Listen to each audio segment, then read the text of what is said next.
Milford Track, November 5th to 10th, 2016. Day 1, 5th November, Queenstown. Took a bus to Queenstown, not knowing anything about the town. Walked straight to my hostel, located right beside Lake Wakatipu. Had no idea how beautiful the town is. Its location, layout, and facilities. So much going on, yet very laid back. Contacted my hiking outfit, Ultimate Hikes. Had a briefing at 4:45 with the rest of the team of 12. It was the best organized outfit I've ever experienced. From the website to the guides, all superbly organized, so professional and friendly. They even inform you how to train. Day 2, 6th November, Queenstown to Glade House. We boarded the Ultimate Hikes bus early. The bus took us around Lake Wakatipu to Te Anau. After lunch, took us to Te Anau Downs for the 1-hour boat ride to Lake Te Anau to Glade Wharf and start of the Milford Track.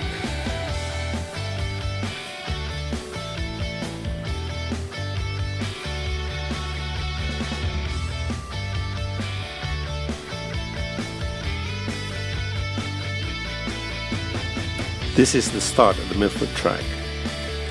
Walk 1.6 kilometers up the track, we reach Glade House, beside the Clinton River.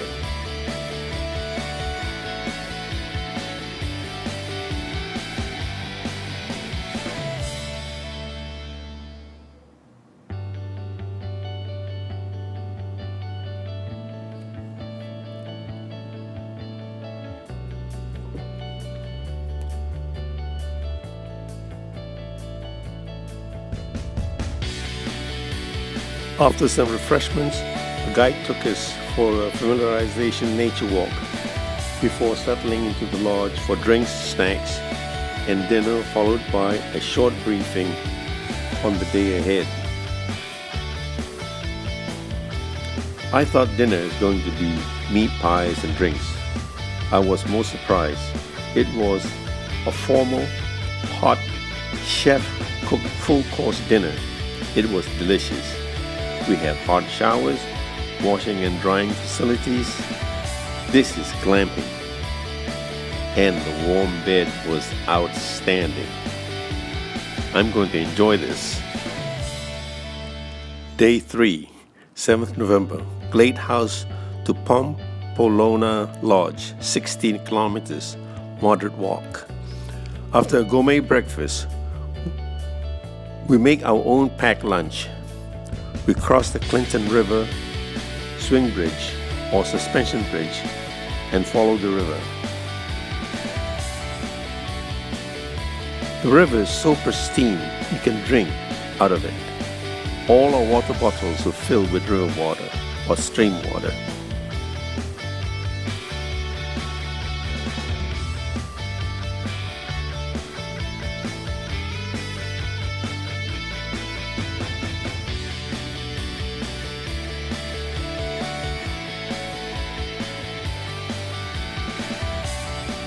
The landscape is the Lord of the Rings landscape. Waterfalls all along the mountains, from the melting snow. The river is home to 6 feet long eels. I can also see huge trouts in the river.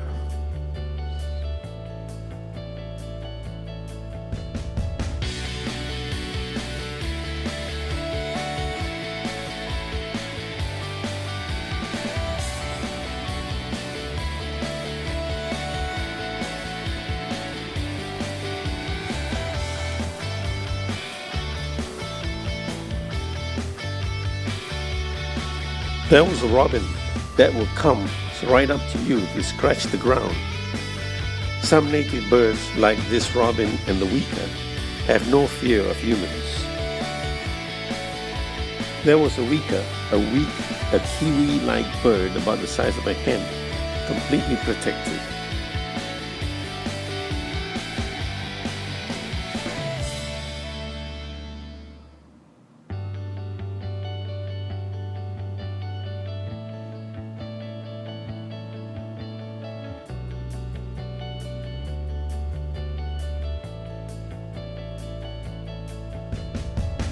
Went in a sidetrack to Hidden Lake, where we are supposed to swim in the glacial water. I think my tropical body will probably die in the cold water. Actually, no one swam. The lake is fed by very tall waterfalls from melting snow in the mountains.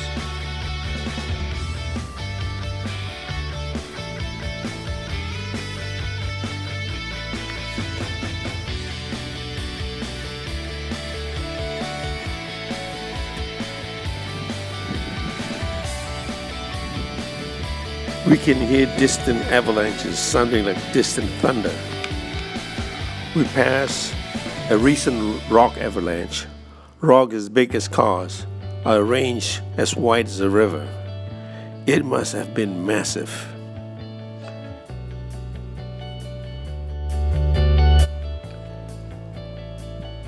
We reach Pompalone Lodge. I heard that McKinnon, the first European to see the potential of the track as a tourist destination, he fought in Pamplona, Spain, and named the stop after Pamplona. Day 4, 8th November, Pamplona to Quentin Lodge, 15 kilometers, challenging. It was a steep uphill following a steep zigzag to Pass Hut. On the way up it rained and the weather is very wet. I was pretty wet even with a raincoat and water-resistant jacket. Must have been the sweat from the effort.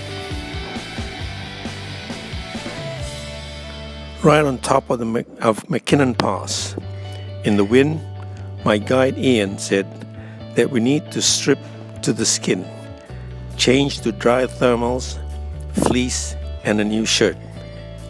I've never been so cold as McKinnon Pass, and I've been to Everest Base Camp in February in a blizzard. Ian was right. Within 5 minutes, I stopped shivering and was warm again.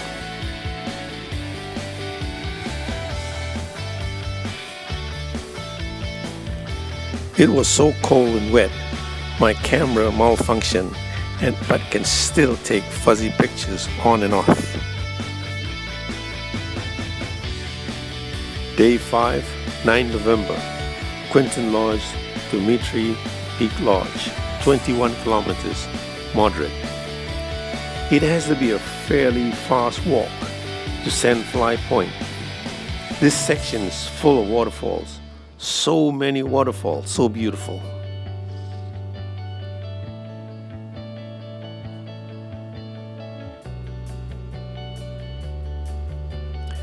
Maintenance crew were kept busy. Fallen trees clearing the track.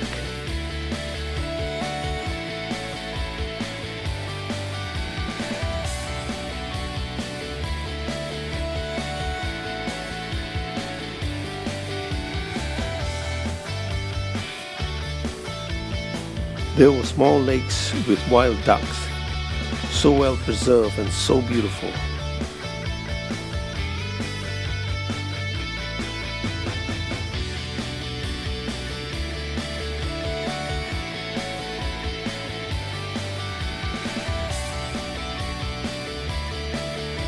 A tree fell on one of the bridges, and we had to wade through the very cold water, led by one of the guides, wading with shoes and all.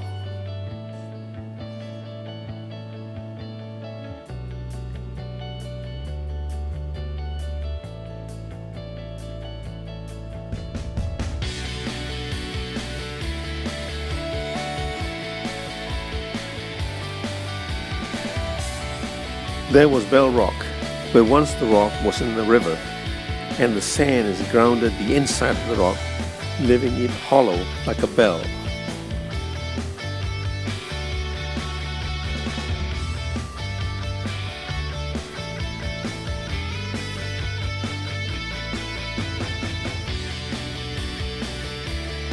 Along the Milford track, I can see traps set with stoats, a ferret-like predator used to control rabbit population.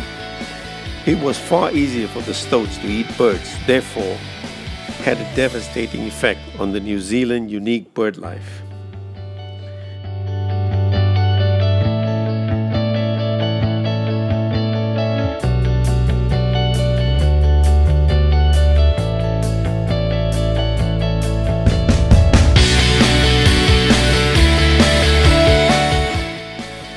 A small section of the track had to be carved out with picks to make a path, made by Irish immigrants in the early 1900s.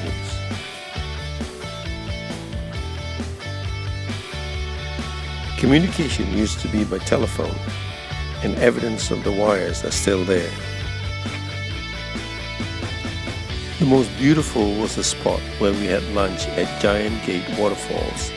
Felt really special there.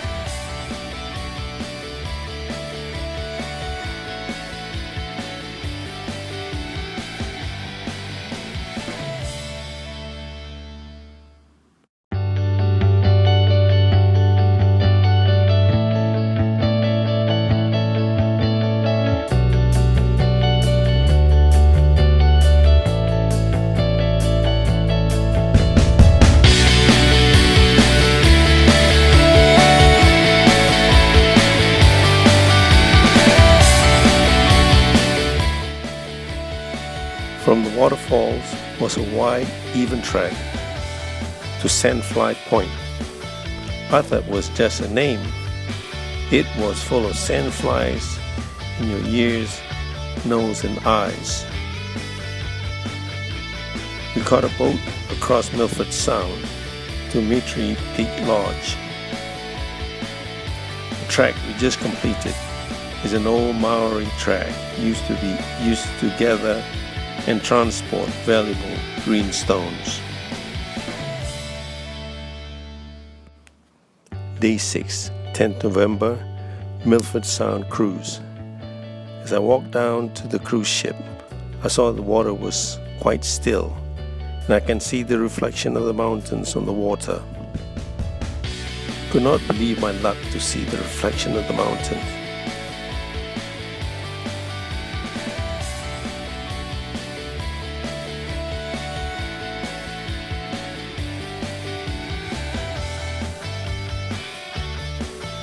The cruise ship was so clean and comfortable with the top deck. As we sailed, the skyline was filled with snow-capped mountains and huge waterfalls crashing into the sound.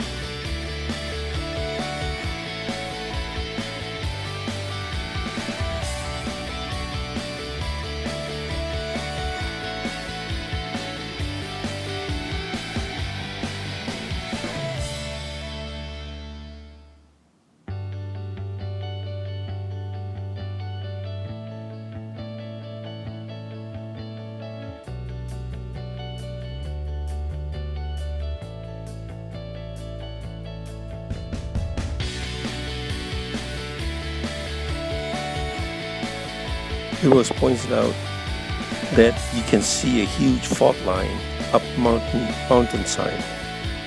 I wonder what it means. There's also a colony of seals living in the sound.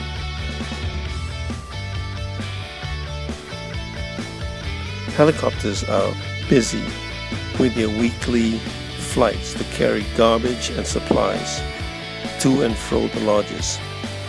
It was impressive that the government has made sure that the track is in pristine conditions. Other countries can learn from this policy. Before I finish, I would like to impress that on my 53-kilometer track, I did not see any plastic bottles, paper, or rubbish anywhere on the ground or in the river. So impressive.